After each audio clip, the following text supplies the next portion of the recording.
Well, good morning and hello. Yes, it's me, Kenny Polcari, your host of the party. And today is Wednesday, September 18th, 2024. And there's a lot going on. So here are the things that you need to know to get your day started. So range anxiety is apparently causing performance anxiety.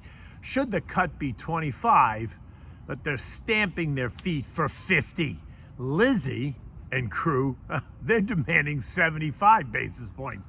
Oil rises, gold declines, and bonds remain on the edge. And what do we have for dinner tonight? We're going to have the grilled shrimp on a bed of orzo. So the question is, will it be risk on or risk off today?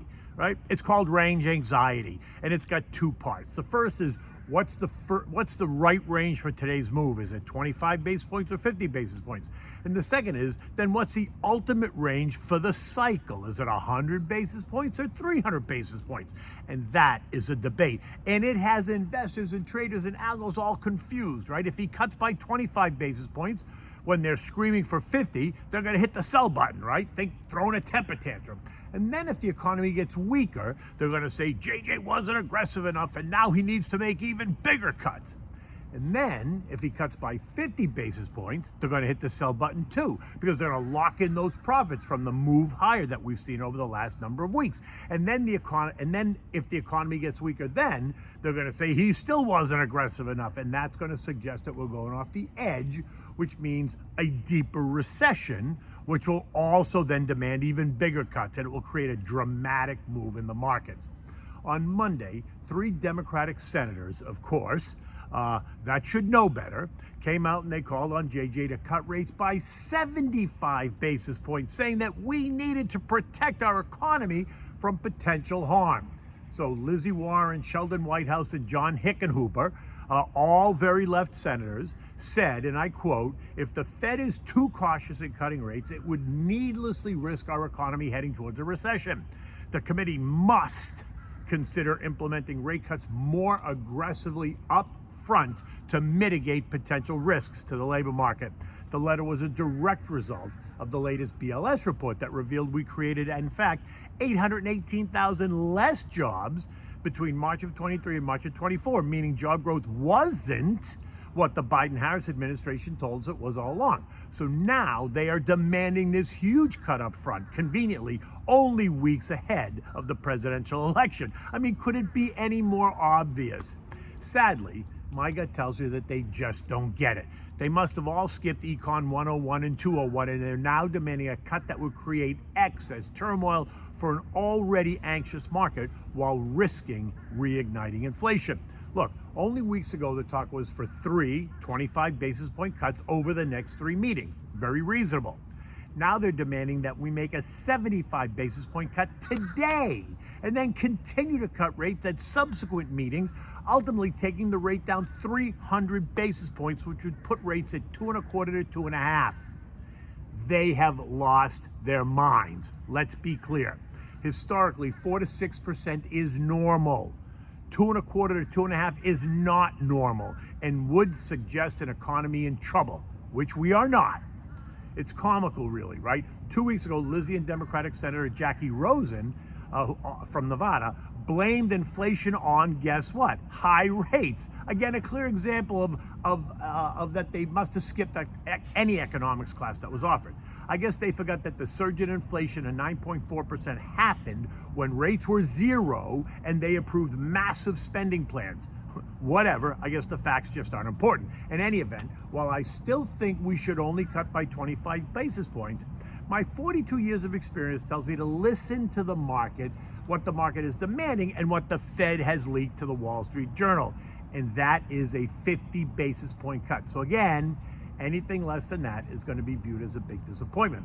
As I said in the prior notes, the announcement comes at 2 p.m. and the press conference begins at 2:30. So if it's unclear at 2 p.m., it's going to become clear once JJ starts to speak. And I expect him to emphasize the data. Remember, he keeps reminding us that he is data dependent. In the end, JJ just needs to make it clear that he is not worried about this deep, deep recession. So while most stocks advanced, you can cut the air with a knife as we wait for the news. The Dow lost 16 points, the S&P's up 2. The NASDAQ was up 35, the Russell's up 16, the transports gained 171, and the equal-weighted S&P added 10 points. Yesterday we learned that U.S. retail sales surprised to the upside, suggesting that consumers are not slowing down, which, by the way, is just another reason for a smaller cut, not a bigger one. And that sent the industrials, financials, consumer discretionary, and basic materials all higher, while sending utilities, tech, consumer staples, communications, healthcare, and real estate lower. Bonds took a breather after the dramatic move higher that we've seen over the past 2 months, and that sent yields a bit higher. The 2-year led the way. And oil, oh boy, what did I tell you yesterday? We kissed the August low, right? The one that we discussed.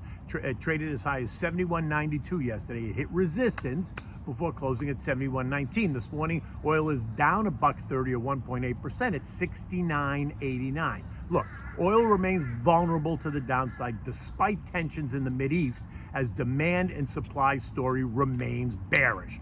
Recall, they've been telling us for months now that Chinese demand, European demand, and now U.S. demand is waning. And if that's the case, how do you think oil is going to trade higher? Now, I'm in the camp that I don't believe that narrative at all. Energy demand is growing, but energy supply is growing faster. And that's the issue. Again, guess what? It comes down to Econ 101, supply and demand equation. It isn't rocket science. 2 weeks ago, the short-term trend line in oil crossed a long-term trend line to the downside, and that suggests lower prices ahead.